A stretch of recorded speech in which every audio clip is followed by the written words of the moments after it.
الذنب ليس خطأ عارضا في حياتك، ليس عثرة على طريقك، بل هو الطريق ذاته. قيمتك الحقيقية في كونك المخلوق الوحيد في الوجود الذي يخطئ ويتوب. آثرك الله على الملائكة الذين لا يخطئون بهذا، لأنك تخطئ فيتوب عليك إن رجعت.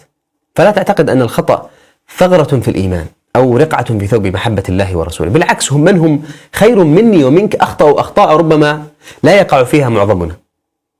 يحمل أحد الصحابة إلى الرسول صلى الله عليه وسلم مخمورا فيقام عليه الحد، وما يلبث حتى يعود مرة أخرى، حتى أن أحد الصحابة قال عنه: لعنه الله ما أكثر ما يؤتى به. فنهاه النبي عن ذلك وقال له ولبقية الأمة من خلفه: لا تلعنوه، فوالله ما علمت إلا أنه يحب الله ورسوله. عجيب. لكن ذلك طبعا لا يعني أنك تتوب وأنت عازم في داخلك على تكرار الذنب. الله يعلم خائنة الأعين وما تخفي الصدور.